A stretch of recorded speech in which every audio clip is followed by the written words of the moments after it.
Welcome to CVC Interviews. My name is Joyce Vaudrey from Vernon, and tonight's special guest is no stranger to CVC. We're here talking to Rebecca LoCicero. Hi and welcome. Hi, Joyce. Thank you so much for having me. Thrilled to have you here. I have been aware of you and what you do here in Vernon for several years now, so it is my pleasure to sit down and chat with you. Thank you. Thank you. So we met for the first time very briefly a couple weeks ago at a fair, and my husband mentioned, oh, there's a psychic fair and Rebecca's gonna be there, and I was like, oh, I gotta check this out.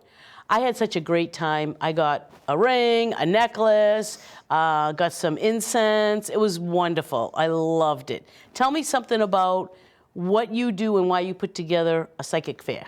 Okay, I think that, well, I'll tell you honestly, the reason why I actually produce the fairs, I call them Psychic and Beyond Expos, is because I think I'm using that other side of my brain that I normally don't use. Because it's one of those fairs where I bring in all the metaphysical people other people who can do some of the work that I do or who sell things involved in that kind of a realm. Yeah. And I just kind of get to sit back and watch everybody do everything. So it's using the logistic side of my brain instead of like the spiritual side of my brain. So that was probably my 13th fair, and it was a holiday one. Yes. I do at least one annually in the summer. And then if I have the time or if I feel like I can help out some of these other vendors and readers and healers, I throw in the holidays. So you're not necessarily a reader. As far as? Well, a tarot card reader.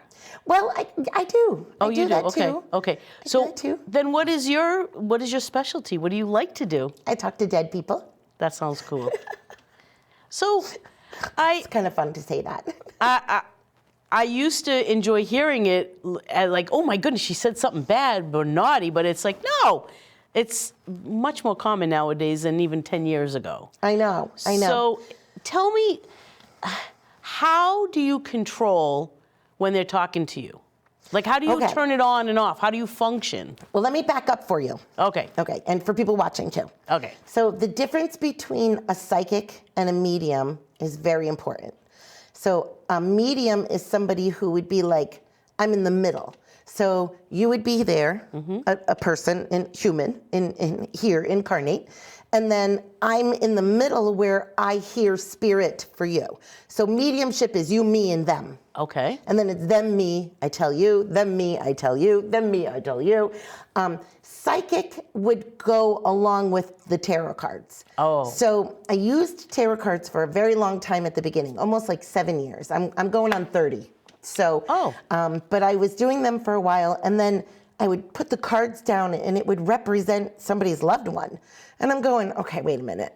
I'm trying to read about their boyfriend who's living, not their, grandfather who's passed. Oh. And so I actually had to develop a way to take the tarot cards out and define for spirit, okay, this is a mediumship session.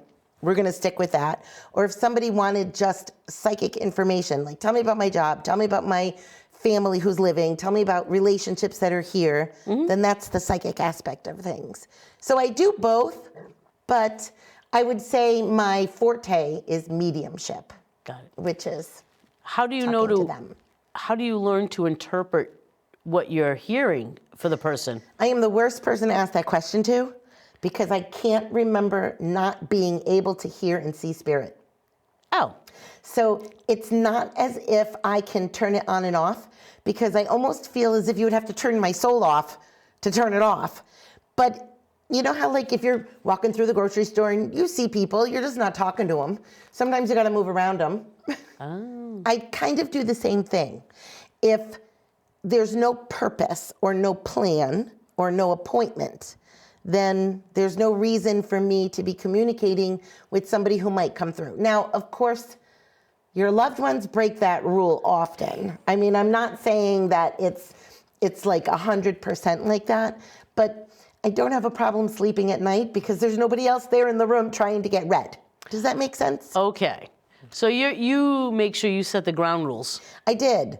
I had to do that at a young age because I learned the hard way by saying things to people who either didn't want it, didn't know it, didn't realize it. I threw them off guard.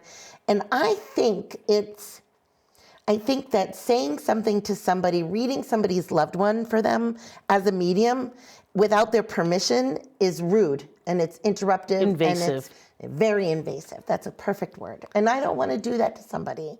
Have you ever been driven to talk to somebody, a stranger that you're in close contact with, and you're like, I'm sorry, I really need to say something. Are you open? I did, and I'll tell you about it if you want to hear. I want to hear it. So you can't put it past me to have a whiskey. Okay. Okay.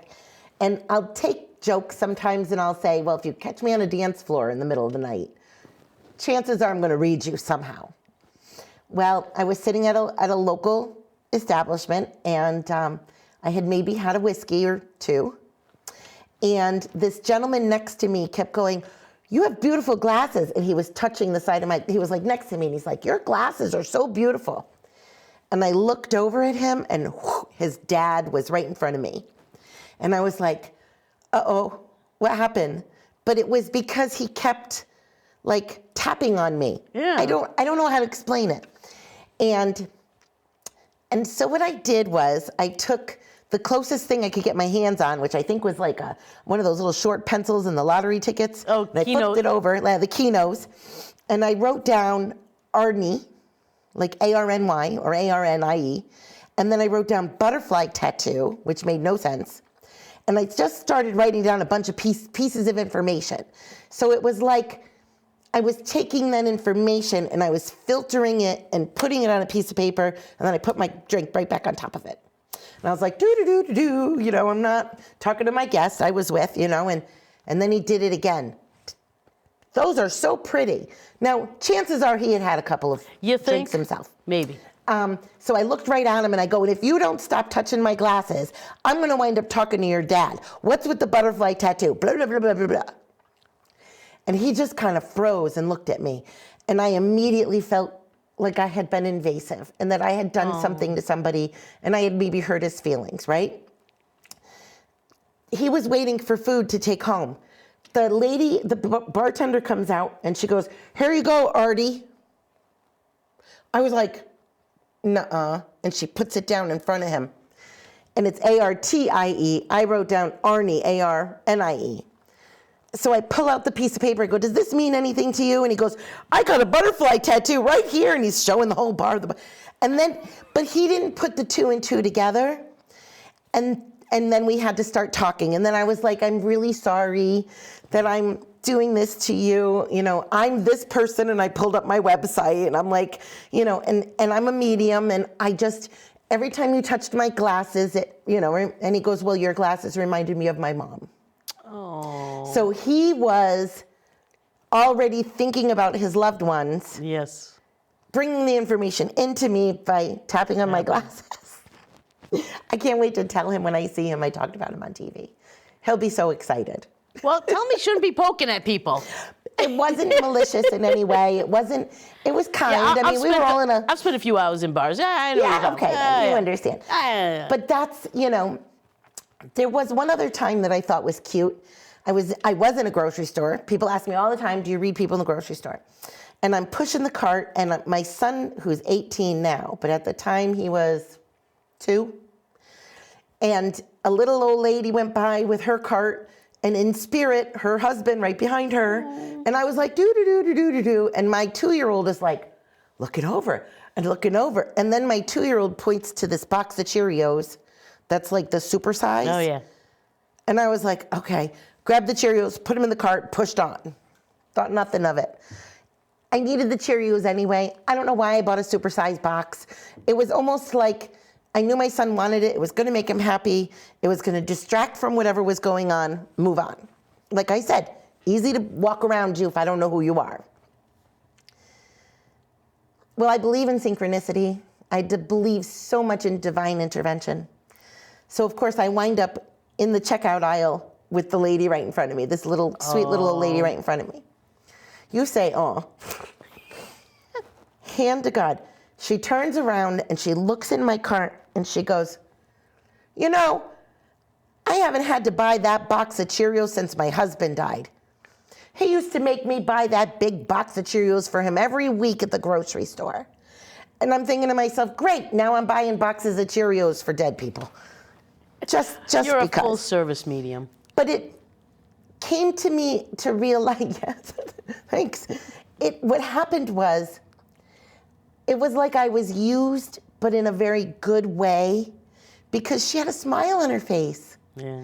She was excited to speak to me and my son about a memory about her husband who was crossed because of what I did, which I didn't have to, and it could have just disappeared and not happened. But there have been so many stories like that. I could tell you 100. So, you know, but sometimes I feel like I'm a pawn in the whole spiritual world. Well, you kind of are. Yeah. Because you can only control so much. Right. And so your business is mediumship. You're here in Vernon. And you also do some interesting things here at CVC. I do. So tell me about your show here. Okay. So I trademarked the phrase messages from heaven back in the early 2000s. And every time I do a presentation, I call it messages from heaven. So I was watching some television shows, and we won't name names, but there are this medium on TV, and that medium's on TV, and this one's been doing it, and that one's been doing it. And, you know, some of them don't do the shows anymore, and then some of them do different shows. And I would have to say that 85 to 90% of the shows are a bunch of baloney. Oh. At least that's how I feel. And the mediums, some of the mediums, I know them personally. Oh. And they're good mediums. But if you watch the shows, I feel like there's a very realistic skepticism. Like the cutting and the editing inside a show. Yes. One medium who I love, who had a show, she told me, or had told people, they take they take 15 minutes of filming. They may take the last 2 minutes and put them at the beginning. They'll take the first 5 minutes, put them in the middle, and they'll give a show that is something that they sign their rights off to. Right. So the readings get presented in a way where the general public thinks this medium is 100% accurate and perfect. That's not realistic. No. So I decided to reach out to one of my friends, Marion Porter, who's my producer, and Melanie, who's here. And I was like, could I do a TV show that we don't edit? And that was a scary thought. Okay. But the premise of the show is I bring on somebody I know who brings two people I don't know. Oh. And then I have a conversation or an interview on a mediumship topic or a metaphysical, any kind of topic really, maybe what they do. And then I have, during this conversation, the guests already know I'm a medium and I'm going to read them, so there's purpose. Okay. So that whole make purpose, make an appointment has been made. So now my ethics are on the line. My mediumship has to be presented uncut, unedited, raw the whole time through.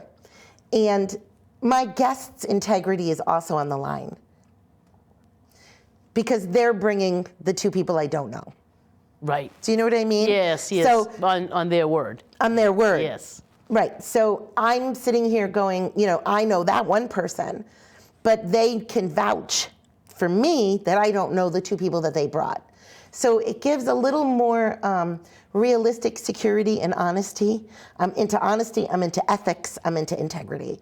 So we air, we've had 4 episodes already, and they've been spectacular. They really have. Spirit has jumped in and done readings with me, and sometimes I'll be in mid-sentence with my guest, and then all of a sudden it's like, oh, and while we're talking, I'm seeing this spirit over here, and we've had a couple studio things happen. There's There was a blinking light a couple of times, and I know there was a mic that went out. Not sure if that was technical difficulties or spirit, but I've never but had a it's mic fun. go out.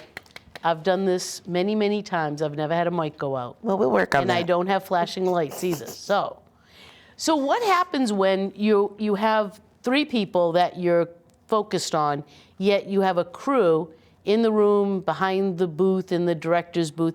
What happens? Do they ever get pulled? You get your attention get pulled to one of them? Not yet.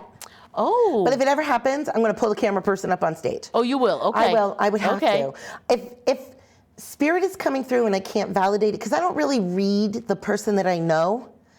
I mean, I can't say it hasn't happened. Yeah.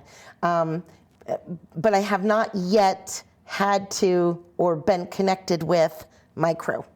So, and my crew is wonderful. So if I did, I definitely would say, I mean, not that we can stop so much, right. but I may just say, does that make sense to anybody out there? And if I hear back a yes, I would definitely say, get up here, you know, and we might cut and pause. There was one of the episodes we were completely done and we were talking and a name came out of my mouth and it matched a part of a reading that nobody understood. Oh. And I went, what about this name? And she went, that's who that is. Oh. And so we actually put the cameras back on. And I was like, medium doesn't stop when the cameras stop rolling. And we just put like 30 seconds in of let's follow up. I said this, you said that. And we were able to close the show. But other than that, nothing too crazy yet. How about when you drive somewhere, like you were coming here? Now, as you said, you're not used to being the one not talking, but let's admit it. Okay, you're doing just fine. Thank you. But when it's not the intention of a reading, do you still get images and messages for the people you're meeting with? No. Nothing. Wow. No. So you really got to kind of turn it on? Unless I needed to know something. Okay. Like if we were on a date. Okay. I would probably listen and look and be willing to take on anything that might come. Do you know what I mean? Yeah, yeah. Like if I felt one of your loved ones around, I would kind of go, oh, is he a good guy? You know, how's she like? What's she? You know, I would put it out there to hear an answer, but I don't think it would be something I would share with the person. Well, certainly not first date topic. Well, I don't know. Yeah, no, not first date topic. No. But I can tell most intuitives can. Actually, honestly think everybody can, but more intuitives are in tune with truth and lie.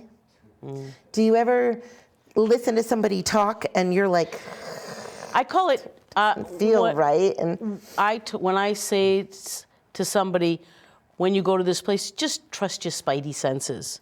Yes. And people don't seem as intimidated when I call it a spidey sense, because they know exactly what I'm talking about. Mm-hmm. But it used to be your intuition or whatever that is. I think people are more willing to even listen to that. I know I certainly am. Mm-hmm. And you never know why until something else happens. Right, and then you're kicking yourself. You're like, why didn't I listen to that the first time? So occasionally, but it's not my forte to interfere. I want to learn it like you do. I want to be able to meet somebody and get to know somebody. I can be really quirky. I sometimes feel better if I'm reading instead of being interviewed, because it's like, okay, you're seeing the Rebecca in me. You're not focusing on me because I can do these great readings. You're like, oh, hi, Rebecca. And I'm like, who? So it's a little bit like... Yeah, it's kind of like when they talk, like actors say, you know, they're really shy in real life. Mm-hmm. Because when they're performing, they're working, they're not thinking about it. Right. Whereas in an interview are being their real selves. Yeah. Vulnerable. Well, yes, vulnerable. Vulnerable. So you offer readings here in Vernon. Do you do individuals and groups, private groups and things? Yep. I had an office for many years. Mm-hmm. It was called the Beyond Center. And through COVID, the building I was in didn't get very much motion, and I just didn't think it was healthy. So I moved out of the building. and I brought the Beyond Center home into my home. So I live in Vernon, so the Beyond Center is still at home. It's still in Vernon, it's just in my home. Okay. And I offer readings. I offer one-on-ones and I'll offer groups. I do have 2 friendly dogs. So I always say, if you're going to come to me for a reading, then you're going to get some emotional support from my 2 middle-sized dogs. Otherwise, I could do it virtually, or I could do it over, like over the phone, or I can go to people's houses. But virtually, I just, for some reason, it seems to be the type of thing you need to do in person. Not so much, huh? I'm going to say no to that. You do not have to do it in person, because Spirit speaks to me through you. It doesn't matter where we are. Oh, okay. I don't need to be able to touch you to get Spirit to you. Right. I don't won't have to poke see anything your or hold glasses. anything. No, don't poke the glasses. No. Now, you mentioned your dogs. Do you get animals? I do. Come through? I do. If I'm reading your loved one, Yeah. I say that doggy door or that pet door to the Rainbow Bridge sometimes can open up and they'll come in. Oh. But unlike your people who are organized and speak, sometimes I'll be reading, like I would be reading somebody on stage, and I may see like a cat wander through and maybe go over to the cameraman. And I'll be like, oh, not my guest's cat. It's got to be my cameraman's cat, So but animals seem to have a mind of their own and where they go and what they do. The communication that I have with an animal is more about what their relationship was like with their owner. And not as much, it's not like they're going to come through and go, thanks for the red ball. Like, I don't hear it like a talking. I would hear it like, this is one that was always about the ball. Like I see that this is one holding a ball in its mouth. It's not going to say it to me. It's going to show me, which is cool. I like to see animals too. Do you have symbols for things, or do they come through as pretty much regular pictures to you? Oh, tons of symbols. So how do you interpret that? If you see, say you see a pencil, does that mean the person's a writer, or? A pencil means that it's a gentleman who was an engineer. Keep going. Well, considering you live in Central Connecticut, that's really kind of a shot in the dark there. But true, until they show me that it's a number 2 pencil that's in a pencil pocket. Like, they'll give me different things. So if I see a pocket protector, I'm definitely an engineer. Probably. How did you find that connection, though? How did you know when you see a pencil it means an engineer? Just because it's happened so many different times, I would see say. a pencil. Oh, he was an engineer. Right. Well, I would just say then, was he an engineer? I wouldn't even say I see the pencil. All right. That kind of a thing. They'll move my hands a lot. So mothers hold my hands like this for some reason. I feel like I'm going to do like rabbit ears, but sometimes I'll just be reading you and all of a sudden I'll just go like this and I'll be like, oh, there's a mom crossed, something like that. They go like this for twins. Oh. Cancer, they give me a fist. So it's the energy that comes sometimes at me where my body is reacting to symbols, not just the things that I see, because we're all different, right? Yeah, I don't think I've ever heard that before. Well, I know there's one medium that smacks her lips a lot. Okay. When she's doing the getting ready to read somebody, she's like really pursing her lips and smacking her lips a lot. Oh wow. Yeah, it's like she gets. I write. So I had seen a medium sitting on a bench with somebody on television maybe 20 years ago, and they were scribbling on the paper back and forth, like erratically. Yeah. And I thought to myself, oh, well, maybe there's something to that. And I researched, and there is something called automatic writing. So a lot of times, I'm actually obsessed with pens and pencils. I have like a bucket next to my table of just every kind of colors and everything. And I will actually, Spirit will pick and write. And I know what I'm writing. Yeah. I'm writing notes. I'm writing like cliff notes and pictures. Sometimes I'll draw things. What's neat is I might write down Joyce, and I might write down a house, and then I'll grab another pen and I might write blue flowers. And even though it may mean, okay, that's your name. Yes, you own a house. Yes, you love blue flowers. And then when you look at it, you might see, oh, that looks exactly like this person's house that we're talking about. Oh. They have blue flowers growing on the side of the house. So sometimes it can have like a double meaning even, which is fun. Yes, it's a lot of fun. Be great. Do you ever get people that call you and say, remember when I didn't know what that thing was? Yes. Yes. It's extremely common for people. Well, okay. I demand a lot from the dead people that I talk to. Okay. if your loved ones are going to come through to me, I want you as my sitter to get it right then and there. What's the point of getting a bunch of information you can't validate? Right. You know, I mean, I don't want to talk to your great aunts, cousins, uncles, sister. Yeah. Maybe you were close to them. Maybe I'll write their name down, figure it out later. No. Right. I want you to get what you want when you come.